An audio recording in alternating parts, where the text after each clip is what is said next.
Manashamachara yutatrimaya Tato-takama miniveshitatmanam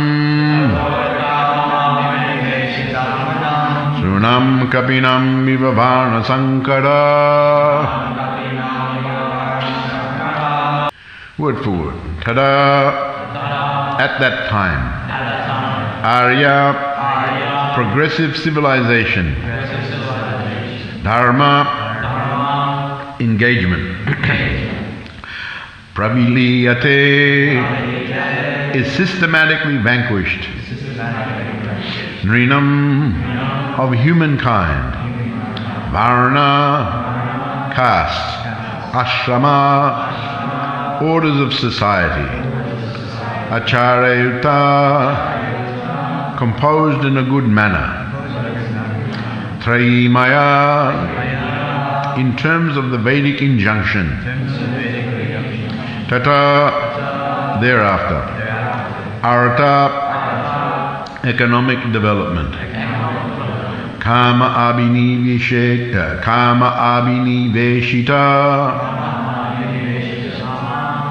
fully absorbed in sense gratification. Atmanam, of men. Sunam, like dogs. Kapinam, like monkeys. Iva, thus. Varna Sankara, unwanted population. Translation. At that time, the people in general will fall systematically from the path of a progressive civilization in respect to the qualitative engagements of the castes and the orders of society and the Vedic injunctions. Thus, they will be more attracted to economic development for sense gratification, and as a result, there will be an unwanted population on the level of dogs and monkeys. Translation, please repeat. At that time, the people in general will fall systematically from the path of a progressive civilization in respect to the qualitative engagements of the castes and the orders of society and the Vedic injunctions. They will be more attracted to economic development for sense gratification, and as a result there will be an unwanted population on the level of dogs and monkeys. Purport. It is foretold herein that in the absence of a monarchical regime, the general mass of people will be an unwanted population like dogs and monkeys. As the monkeys are too sexually inclined and dogs are shameless in sexual intercourse, the general mass of population born of illegitimate connection will systematically go astray from the Vedic way of good manners and qualitative engagements in the castes and orders of life. The Vedic way of life is the progressive march of the civilization of the Aryas. The Aryans are progressive in Vedic civilization. The Vedic civilization's destination is to go back to Godhead, back home, where there is no birth, no death, no old age, and no disease. The Vedas direct everyone not to remain in the darkness of the material world, but to go towards the light of the spiritual kingdom far beyond the material sky. The qualitative caste system and the orders of life are scientifically planned by the Lord and His representatives, the great rishis. The perfect way of life gives all sorts of instruction in things both material and spiritual. The Vedic way of life does not allow any man to be like the monkeys and dogs. A degraded civilization of sense gratification and economic development is the byproduct of a godless or kingless government of the people, by the people, and for the people. The people should not therefore begrudge the poor administrations they themselves elect.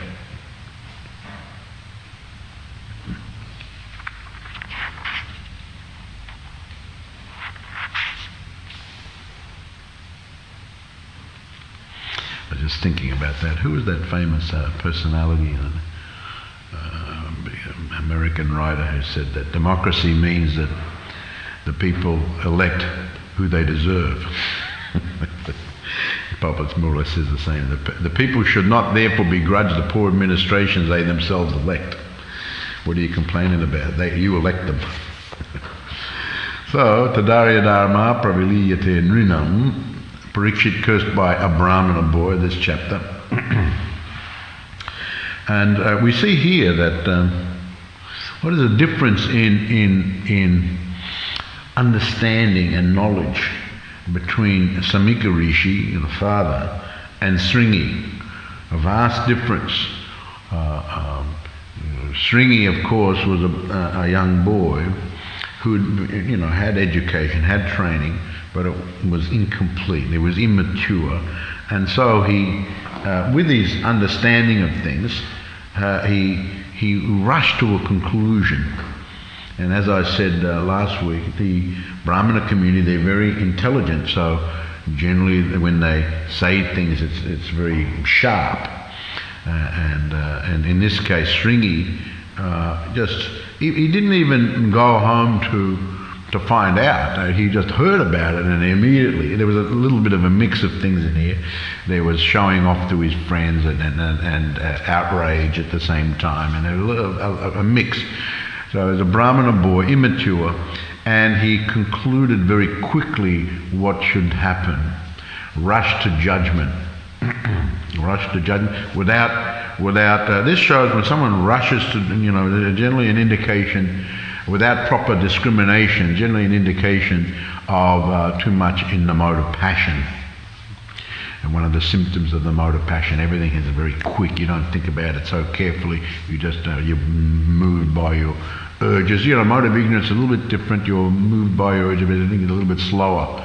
Things would come up a little bit more slow. But in mode of passion, it's very quick. Everything has to be quick, and just think superficially about things without considering. Of course, in life, there are some things that are black and white. And many things are not black and white, but some things are black. Oh, you have to put the nail over here. You can't put the nail over there. So that's black and white. Put the nail here in this spot. Don't put it there. Black and white. And then you make it, and you just do it. Of course, before you come to that, you have to consider a little bit. But generally, there's a lot of things black and white. But many things in life, there are so many things to consider. So we see what the statements of Sringi were, and he had some education and just pronounced, and he came to a rush to a judgment, and it went to the most extreme degree in that judgment. But now we're hearing the statements of his father, Samika Rishi. He didn't even think anything about the snake. Reading, he came to external consciousness, saw a snake and just threw it. It was a dead snake. Maybe if it was a bit live, it would have been a bit different. But he's a Brahmana, very, very tolerant. I remember that gives rise to a story many decades ago when we first came on here. Everyone was living down in that White House down the bottom there. The temple was there, everything like that. And the brahmachari used to live underneath. And at that time, there was this huge carpet snake down there, a huge python living in there. The devotees used to see it from time to time. Huge thing, gigantic thing. And the devotees, the brahmacharis, nicknamed it Herbie. Herbie the python. So anyway, a few guests would come on, and there was no other place on the farm for the guests, so the guests also stayed usually down there with the brahmacharis. But that time we had an outhouse as the toilet, and you just go out, and there was a little outhouse, and that was the toilet. So in the middle of the night, apparently Herbie gets up, not Herbie, the guest gets up, and he goes to the toilet in the middle of the night, and everyone hears this blood-curdling scream. And we all wake up and rush out there. And the snake had gone on the top of the door of the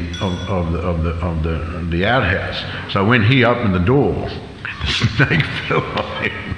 And this was a huge stick.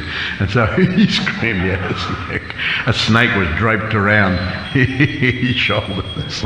He ran screaming out, and I think he pretty much packed up his belongings and took off.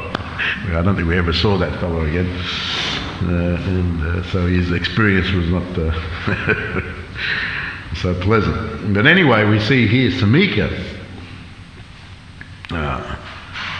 he just threw it aside. Didn't think much of it. And then he understood the situation. Now he's considering, and he's being very intelligent. He was able to pick things up fairly quickly. Also, he was able to understand it very. He didn't rush to a conclusion very, very quickly. Considered it, but someone who's able to pick things up very quickly is a sign of intelligence. Very, very quickly, very sharp. So the Brahmana community, they're very developed, especially in the mode of goodness, gives rise to good intelligence. And intelligence, when someone is very intelligent, they're able to pick things up very, very quickly. Doesn't take much for them to understand, and understand what needs to be done also. So we see here his consideration, considering from all different aspects.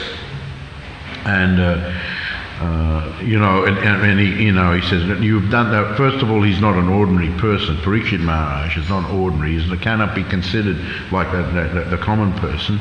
So that's one consideration. So there are many considerations, many. When the king, then there'll be rogues and thieves. You pronounce the death curse on the king, and then they're protected. So.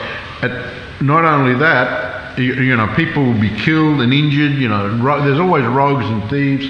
They will come up strong. And the king, he's in charge of all that type of thing. Animals, there'll be a lot of animals will be stolen. Women would be kidnapped, so on. And we shall be responsible. We shall be responsible for that. This is very interesting. That.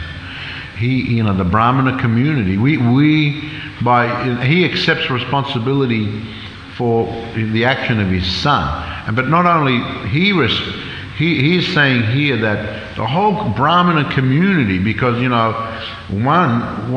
Brahmana community was such in harmony with each other and so trained up that they all act very similarly, and they would think about things very carefully. But if one does something wrong, then there'll be the responsibility. People will think badly of not only think badly, but the responsibility. Just like I was telling last week of when Jai and Vijay, the Kumaras went to the Vaikuntha to have darshan of Lord Vishnu, and they stopped by Jai Vijay, and then they became angry and cursed them.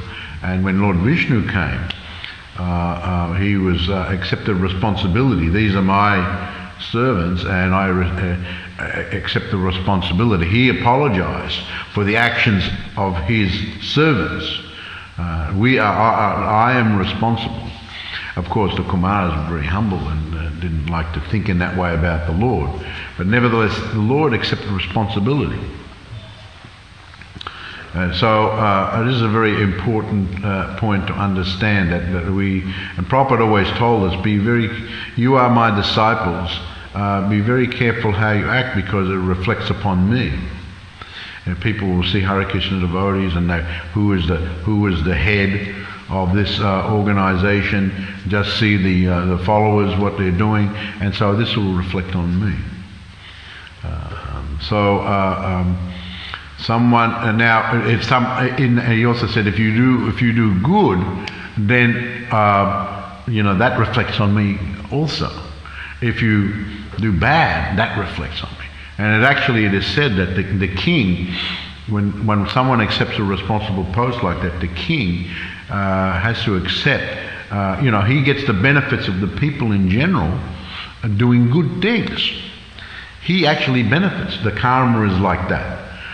The king benefits from people doing good. If they're doing pious activities, the king benefits because they're doing, and he's overseeing all that. He actually benefits.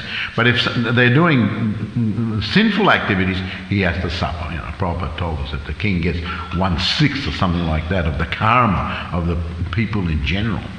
Imagine you accept it. So the higher up you go, the more responsibility and the more responsible you are for this and that and the other thing. This was it. Someone gets the benefit or someone gets the blame, or it has to accept the responsibility. I remember this story. We used to do this a lot as a play in the old days when we used to, and I was in the play. The story of Bhrigu Muni. One time there were some sages doing a yajna on the banks of the Saraswati, and they were discussing afterwards that, and they were talking about many philosophical things, and then they decided, that we offer these yajnas, and the Trimurtis are there, Lord Brahma, Lord Shiva, Lord Vishnu. We offer oblations, we offer so many things and mantras. So which one of the Trimurtis is the topmost? Are they all equal, or is one more higher than the other? So they're having the philosophical discussion. So it was maybe it was discussed, and then someone suggested that, well, maybe we should go and test to see. And Bhrigu Muni was there, and Brigu's the direct son of Lord Brahma, so he was asked to go and just ascertain. And they concluded that one of the signs of greatness is a person's ability to tolerate very provoking circumstances. It's certainly they were trying to find who is more in the goodness, who has the complete goodness amongst the Trimurtis, who has the most goodness. And so someone who can tolerate even the most provoking situations, that is surely a sign of situated in the topmost position of goodness. So first of all, Bhrigu went to his father Brahma, and when Bhrigu arrived, of course the etiquette is that when someone is in front of their father or their mother or their guru, they have to pay respect. That's the Vedic tradition. They have to pay respect. But when Bhrigu went there, his father was there, and he rose and he was warm to welcome him. But Bhrigu, of course, I remember one time in the play we did it, I think I was Bhrigu. We just went, Lord Brahma went and said and welcomed him. He just turned his back and didn't say anything. He didn't offer any respect, and he just turned his back. So Lord Brahma, then he turned around again, he was just observing. This is a great offence to do like that. Not offer proper respect to your father or your guru or something like that in the Vedic civilization. So he was seeing what Brahma's reaction was. So he saw that Lord Brahma became a little bit angry. That, he's my son, he's come to me, he's ignoring me, turned his back on me, I'm welcoming. So he became angry, but he controlled it. He controlled it. So without saying anything else, he left. Bhrigu left. And then he went to Kailash, to the abode of Lord Shiva. Now, Lord Shiva, of course, is a special personality, but in the material sequence of things, he's also another son of Lord Brahma. And so Bhrigu and he were brothers. So when he went there, Lord Shiva was very glad to see him, and he got up and he went forward to embrace his brother. But Bhrigu stepped back, said, "Oh, don't touch me. Don't touch me. Look, your body's covered with ash. You're all dirty. You've got skulls around your hair's all over the place. I'll be contaminated. I'm a Brahmana. If you touch me, I'll be contaminated." So Lord Shiva, he, was very surprised and very startled by this reaction, and brotherly affair. He just wanted to embrace him. And he became very angry, and he took up his trident and was running after Bhrigu. And just at that time, Parvati, his wife, was there, and she fell at the feet of Lord Shiva. She said, "No, don't do it. He's your brother. He's a Brahmana. You want to kill him. This is not very good." So Bhrigu observed that reaction, and so then next he went to Svetadvip, to the abode of Lord Vishnu, and then he. Even there, at that time, Lord Vishnu was lying on a bed of flowers, and Lakshmi Devi was massaging his feet. And so, when Bhrigu arrived, Lord Vishnu arose and welcomed Bhrigu, but Bhrigu, without even saying anything, just went up and kicked the chest of Lord Vishnu, kicked him in the chest. Oh, this is a very shocking thing. And actually, as far as offences is concerned, each one of those instances, one was, more severe than the first one was less severe. Although an offence, just like his father, is neglecting, of the mind. So that's an offence. But when the words are spoken to, as he did with Lord Shiva, that's considered more severe. And with Lord Vishnu, when physical action is taken, that's considered the most severe. But he saw Lord Vishnu's reaction was I must have caused you to feel some displeasure. You've come a long way. I didn't greet you properly, and I'm very sorry that you must be so upset. Words to this effect. And not only that, but my chest is very hard, and perhaps you injured your foot by kicking it.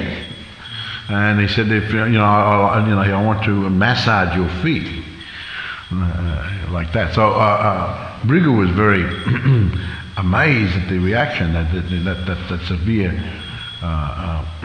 Now, he didn't say anything. Just tears just glided down his face. He was just standing there, where Lord Vishnu was offering to massage his feet. He just tears. Of course, it is said at that time, Lakshmi Devi, who witnessed that, was not at all happy with Bhrigu, that Bhrigu did that. And it is said from that time, she doesn't favour the Brahmanas because of the action of one Brahmana. This is the point of the story. She doesn't favour the Brahmanas. And generally the Brahmanas are poor because Lakshmi doesn't favour them, because what Bhrigu did to her husband.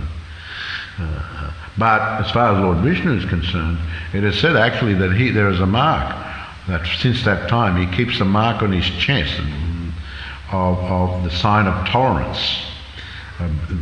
Actually, Lord Vishnu was explaining that, now Lakshmi, who is known to be chanchali, sometimes she stays with someone, sometimes she goes, but now that you have sanctified my chest, you have sanctified my chest by the touch of your lotus foot, then she'll be, and she's very favourable to the Brahmanas, she'll stay on my chest. So now she'll stay, she won't be. So, but of course at that time Lakshmi decided that she didn't say anything, but it was known that she doesn't favour. So the action of the one Brahmana, Bhrigu, affected the whole Brahmana community. And so when one does good things, just like the story of Prahlad Maharaj, when his father was killed by Lord Nrsingadev, Lord Nrsinga was there and he was offering prayers, and he didn't want anything for himself. He said, but please save my father, liberate my father. Hiranyakashipu, and Lord Nrsingadev said, actually, a pure devotee like you, automatically 21 generations of your forefathers will be liberated. So when one does good things, they get the benefit. Not only you get the benefit, but so many family members get the benefit. But if you do something bad, you have to suffer. Not only you, but sometimes the family members have to suffer. Sometimes generations of the family members have to suffer, and sometimes the whole community of whether you're a Kshatriya or Brahmana, your whole community has to suffer. So this is the situation with and Samika Rishi. He accepted our whole community of Brahmanas are going to have to suffer now for what you've pronounced on Maharaj Parikshit, and you cursed the king to die, be killed. So we all have to suffer, and it's an offence not only to the king but to the Supreme Personality of Godhead, because the Supreme Personality of Godhead does not like that someone mistreats his devotees. So the Krishna doesn't like it. So we'll read later on where Samika Rishi actually makes because he knew that Parikshit, the great Mahabhagavat that he was, he wouldn't take any action. And in fact, Maharaj Parikshit welcomed it. He saw it as an arrangement of Krishna, and now it's time to get ready for leaving this body, go back home, back to God. He thought it was a great blessing, and he was waiting for it. He realized what he did was wrong in what he did with the snake around, the dead snake around the neck of Samika. But so he was just waiting for the reaction. And Samika knew that he wouldn't do it, being who he was. But at the same time, he knew that the Supreme Personality of God was very, very upset with that. So he actually prayed to the Supreme Personality of Godhead to please forgive his son with this action. So here it is said that the Brahmana community, people, when everything is broken down as far as Varna, now here it is said that the Varnashram system is very scientific. Chatuvanyam mayashishtam guna kamvibhaga. It is created by Krishna. Krishna said, I created. It is very progressive in that it's very systematic. If there are varnas, there are ashrams, there are many things to follow materially and spiritually, and if one just follows them, then one can advance. So if that's going well, everything is very progressive, and progressive means going ahead not only materially but spiritually. But when there's a breakdown, then it's, as I said here, it'll systematically unravel at the same time. It's systematically arranged, and when there's a breakdown, here originally the breakdown is with the Brahmana community, and Sringi especially, and then when the Brahmana community, then the kings, then that system will break down, because the kings are not overseen by the Brahmanas who are giving them advice, and from the Shastra and so on. And when the kings are, then there'll be a breakdown, and then from the king's breakdown, then the Vaishyas will become prominent, and there's no government, that'll break down, the Sudras will break down, and so on and so forth. So here it is said that the Varna and the Ashram, because of all this, will fall, and people in general will fall systematically from the qualitative engagement of the castes and the orders, the Vedic and Jyotish. People will be more attracted. So, in other words, the Varna Ashram uplifts us, especially from the modes of ignorance and passion to the mode of goodness. But when that's not being followed, or there's a problem, then people will revert back to the mode of passion and ignorance. And when people are in the mode of ignorance, and just like the animals are in the mode of ignorance, we were listening to yesterday to Srila Prabhupada's class about, the people who, they act like the animals. They act like dogs and monkeys. The dogs and monkeys. Because I remember my grandfather, you would come out, and when we were playing around, the kids were playing around, he'd say, hey, what are you little monkeys up to? We call us little monkeys. But here it's a little bit more specific. Monkeys, Prabhupada actually goes on to the monkeys are too sexually inclined, dogs are shameless. So when there's a breakdown, lower nature becomes prominent. And lower nature, mode of ignorance, passion, there's no regulations. Regulations become, and then might is right, and might can be just sensual power, or can be money, when the Brahmanas go and the Kshatriyas go, and then the Vaishyas become strong. Everything is driven by money. But if there's no governance on the Vaishyas, because the money can be used nicely, or can be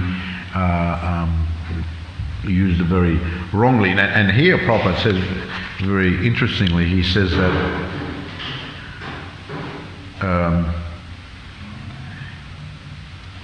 the degraded civilization, where does he use the word mammon?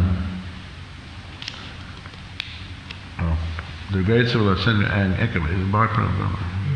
What's that? In the purport? Who was speaking then? Oh.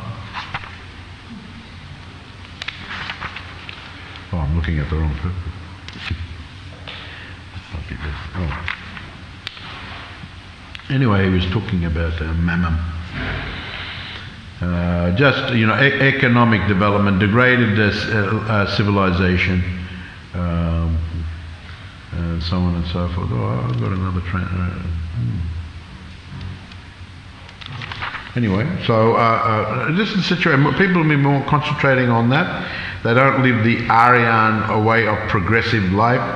Of course, this word Aryan is perhaps, especially in the Western countries, is with the Nazis in Germany, they were trying to establish an Aryan civilization, but that when Hitler studied the Veda, but he just took bits and pieces from it. Aryan means following the Varna Ashram system and being progressive spiritually, uplifting oneself spiritually, not externally. He took it externally, and we want to have the super race. We want to have the Aryan race, and he came to a conclusion. So when you say the word Aryan these days, especially in the West, they must be Nazis. But Aryan is part of Vedic civilization, just like the swastika is very, very auspicious sign. It represents the Lord Vishnu with the four hands. The swastika. So, but now if you say swastika, but of course Hitler took it from the Vedic and then became their emblem. But it is said that there's all ways of having the shrine. When it's slanted in a certain way, it's inauspicious. So in some places he had it upright, and some other places he had it slanted. And so some things he was successful in, and some things it is said like that. He was unsuccessful. The swastika. So swastika generally is a sign of the Lord Vishnu, and is a symbol for Lord Vishnu. So the swastika, the Aryan, these are all part of the Vedic civilization, and when one follows, there's progress spiritually, and it's very scientific. People are elevated to goodness. We were looking at that film on Sunday afternoon, where those many people who formerly worked in Facebook and Twitter and YouTube and Google and this and that and the other were very concerned now about the situation of the influence of this social media. But I noted that I said in the beginning, and we were all young and we were all very excited. We thought we were going to do good for the world by all this. Society will progress so much easier with this technology. But now we're very concerned. So they had the idea, but because it was, it was just a man-made thing. An idea by men and women. So therefore we're subject to many mistakes. So someone can have an idea to do good, but there's always going to be problems. And they were saying that now there's huge problems. The level of the level of problems, and then there was one fellow came on, the suicide rate, especially in the younger generation, has skyrocketed exponentially. People are, especially younger generation, are very much shaped by all this social media and so on and so forth. What was it? They gave the breakdown between 10 and 14-year-olds, especially amongst teenagers. And then the older teenagers, and how it's all gave all these statistics and break that. So people, but interesting, they thought that in the beginning, this is going to be fantastic. They were all excited, but then after a few years, even some of them were presidents in the position of president. Some were in really big position, but then they went out and they were very, very concerned. So this is one example, and just that we saw in the film the other day. That's just one example. Everyone's got ideas how to improve society, but the real scientific method is this system of Varna Ashram as given by the Supreme Personality of God. If one just follows it very nicely, one will just automatically progress. Materially and spiritually. It's material. There will be material prosperity and there will be spiritual prosperity. So, but on the those who don't follow this system, they're thinking that we're going to get material prosperity. What happens generally, as the society with the lower nature becomes strong, then the principle of greed becomes, and it was mentioned. Some of them said that even they knew it was bad, but their greed overtook them. They had to make money. And so, all right, progressive, what, for everyone, or progressive for those few who become billionaires out of this new idea, right? So you've got a few people become billion. I think that I read a statistic a while ago that 5% of the richest people in the world control something 80% of the wealth of the world, something like that. The 5% of those who are the rich make up the 5%, and of those rich, they control a huge amount of money.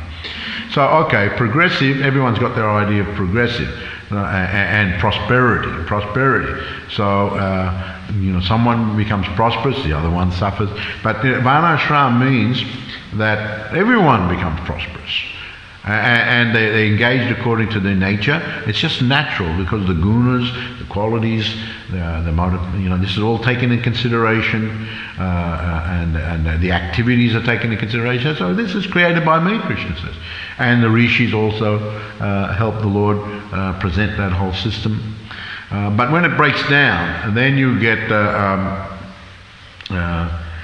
more attracted to sense-created greed. They'll be acting on the level of dogs and monkeys. They'll become, what it's called, the Varna Sankara. Sunam Kapinami Varna Sankara, because there's no regulation anymore. Men and women freely mixed. They'll be overindulgent in sex life, just like the dogs and monkeys. They've got no discrimination as far as that's concerned.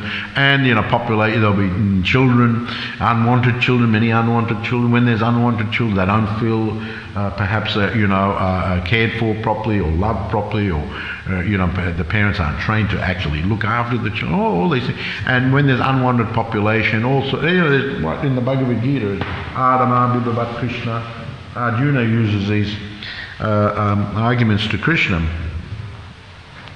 What is it? Adama Bibhavat Krishna. With the destruction of the dynasty, eternal family tradition is vanquished, and thus the rest of the family becomes involved in religion. Then he goes, this verse, Adamam Bibhavat Krishna, Pradishanti Kulastriya, Stishru Dushtashabhashan, Jaite Vana Sankara, again, this word Vana Sankara. When there's irreligion prominent in the family, the women become polluted, degradation of womanhood, descendant of Vishnu becomes unwanted progeny. When there's unwanted population, it causes a hellish situation. All sorts of things suffer. Here, Krishna, all kinds of community projects, family welfare activities, all these types of things are affected because there's no kind of proper training, according to qualities and so on and so forth. So it's like a chain reaction going all the way down. There's a chain reaction going up with the Varna Shram, but when it breaks down, the chain reaction going down the other way, everything breaks down. And then people kind of try to patch it, patch it here, patch it there, patch it down, come up with ideas how to improve. So that was just interesting in the sense, that film, that these young people in the beginning were very enthusiastic. They thought, oh, this is amazing. Look, with this we can change the world for the better. Change the world for the better. But has the world actually got better? Because of this new social media and all this technology in it? Is the quality of life actually better? Now, when there's no spirituality, the Prabhupada says, they're animalistic. And he pointed out that just like the animals, we eat, they eat, we sleep, they sleep, sex life, they have sex life, defending, they defend. So what's different? The understanding about God, understanding spiritual things. So, all right, just because we eat, we can eat in a fancy restaurant. In Sydney there they have that. I don't know if they have that on that big tower there, the revolving restaurant. Right? You can go up there and you can eat in the revolving restaurant. Somewhere out that's on this big turntable or something, and it rolls around so you get a panoramic 360 view while you're eating. But all right, but does the food taste any better? Is the food going to be better because of that? Eating's going on. The dog, you throw him something that's eat off the ground. That'll make it, the food's good for him. So, people do all these things. And so Prabhupada used to say, it's all right, you can say, well, humans are more progressive because they eat in fancy restaurants or they have big houses, sleeping. The dog will just sleep on the ground. The cows, you see them out in the field, that's it. They just lie down, they go to sleep at night. I saw a few of them under in the middle, near the lake there, underneath that thing. So they're whatever's around, they'll just go. Or they'll sleep out in the open. So we make these big houses and big beds and everything, and so many things. So, but is the quality of sleeping any better? And mating and defending, the tiger and the lion, they have their claws, they have their teeth, and the humans have the missiles and bombs and so on. So, but what's different? The intrinsic thinking is not different, but the difference, as Prabhupada said yesterday in his lecture, is the development of God consciousness. Otherwise, we go down to the monkeys and the dogs. Hare Krishna. So, does anyone have any question? I went a little bit long, but does anyone have any question or comment? You were saying about that restaurant. My grandma went there once, and when she went to the toilet, she didn't know where her seat was because it was moving around. She had no idea where to sit. You had to catch the seat. Centrepoint, that's the name of it. Centrepoint, right? Yeah. So that's a funny story. Okay. Yes. Story about Brighamuni and Lakshmi doesn't favor the Brahmanas at this point, but I was just wondering about that. I guess it seems like that kind of even favors the Brahmanas because Brahmanas generally aren't really supposed to collect wealth anyways. Sorry, are you asking about since the time of Lakshmi and Brigu? Yeah. The Brahman. That was a long time ago, right? So, and what is your question exactly? This seems like because they kind of was a favor for the Brahmanas because the Brahmanas are supposed to collect wealth anyways. Yeah. So in that sense, because the Brahmana's main concern is studying and disseminating knowledge, and if they're burdened down by so much wealth, it can be very distracting. So in one sense, it's a kind of a benediction. That was your point, right? Yeah, it can be seen in that way. The Brahmanas like that. I remember that my godbrother Rabindra Sarup, when he had to move from Philadelphia there, and he was telling me, he's a real scholar and a real Brahmin, and so he said, the big van that came, half of it was all his books. He came to pick up all his possessions and then take to the new place. He said, nearly 3/4 of it took up all my books. So the Brahmanas are just like that. So if they, in one sense, they are very controlled, and sometimes they're given in charity and they're not generally affected, but in one sense, it's better they stay very simple life. And you don't have to worry about a lot of money and what to do with the money. What am I going to do with this now? Some people are like that, very, very simple. They don't even want the headache of worrying about, you get a lot of money, what am I going to do with this? So some people get a lot of money and, all sorts of things go wrong. I remember that story in the UK, that fellow won the big lottery, he was really poor his whole life. And he won like 10 million pounds, something, really struck he struck it big. But he said that, I won all this money. He said, and before that, everyone avoided me, even my relatives, and all of a sudden, everyone was ringing me. How are you? I haven't spoken to you for a long time. How's things? We need to get together. Can we meet up? Or can I come over? All of a sudden, he had 1 million friends. So, it's such a headache to deal with all that. So, some people, Brahmanas by nature are very simple, they're very intellectual, and they give knowledge, so on and so forth. So, yes, so it can be seen in that way as a distraction. So, it is kind of a blessing. One last question, yes, but it has to be quickly.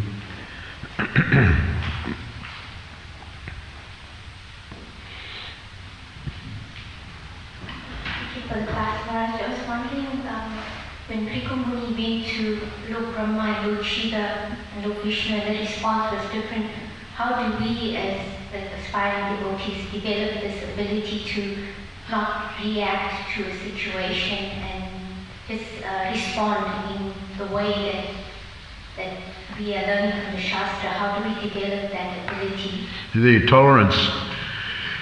Yeah, that tolerance and tolerance and forgiveness are considered jewels of the Vaishnava. So this only comes when one becomes advanced in Krishna consciousness. It's very, very difficult. And the sages have concluded that the greatness of a person is shown and by someone who's able to tolerate very provoking situations. It's not so easy to do. And so therefore one needs to be situated very, very nicely in Krishna and be always practicing it. Always practicing Krishna. Be a practitioner regularly. Otherwise, and we're not on the level. We don't think we're on the level of someone like Lord Vishnu, of course, or even great devotees, but we're going along the path. We have to expect that sometimes we're going to be provoked, sometimes, and don't be discouraged when you do and take the appropriate steps to beg forgiveness. Now, interestingly enough, there was mention of it's coming up, and there's sin and then there's offense, So Samika actually concluded that his son Sringi had committed a sin by the king, and had committed an offence also because he was a Vaishnava. So therefore, if you react, and you react in a very bad way, or what do I have to do to try to counteract the effect of that, and so here we see, as I mentioned, Samika, he prayed to the Lord to forgive his son. So, but at the same time, as far as tolerance and patience, these are great virtues. They don't come immediately. We have to intellectually, at least philosophically, understand that these are something we should try to attain. And the only way you can will yourself. In one sense, it's good. Don't overreact. That's good. But unless you have the development of Krishna consciousness there to support that, it'll be very difficult just by your willpower. The materialists, they have also, just I mentioned the other week, people have to go to anger management courses and things like that, and they have the whole thing that, you do this and do that, and may be effective to a certain extent, but it's just a kind of superficial, deep, that we have to cleanse the heart, cheto dapana marjanam, just like we in the Shikshastra, by cleansing the heart, and we say the trinada pisa nichanatharora pisa, more tolerant than the tree, devoid of all sense of false prestige. This is another thing. Devoid of all. When you think of yourself as in a prestigious way, then someone's going to come along and challenge us, and then you'll react. So you always have to remain humble. Understand who you are. This is another important factor. You're a spirit soul. You don't identify yourself in some, even as devotees, we tend to get puffed up. I'm in a big position, I'm a big this and I'm a big that. I'm a big nothing. That's what you say. I'm just servant of Krishna. So, you have to think of all these things together. And the Acharyas give us a lot of nice instruction about that. They're practicing Krishna consciousness and understanding these things simultaneously. And also, as you become more advanced, you become more experienced. And one description is an advanced devotee, part of it is they're more experienced.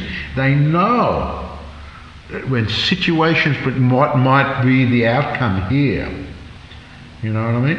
They know. Just like I had to talk to a devotee one time, I said, look, you knew when you by doing that, you should have known by doing that might have provoked a certain reaction. So, that's another thing a Vaishnava should try to understand, that, try not to create a situation that will provoke a situation where that person reacts and then you react to that. Don't be a person going around knowing how to push people's buttons and get them to react. And So I understand these things. They're all very subtle things, and the acharyas give a lot of explanations about this, especially Vishwanath Chakravarti Thakur and other acharyas. So there's a lot of things to learn, but the main thing is the chanting. Jai, all glories to Srila Prabhupada ki jai. Gaur Premanandi Hari Hari Bol.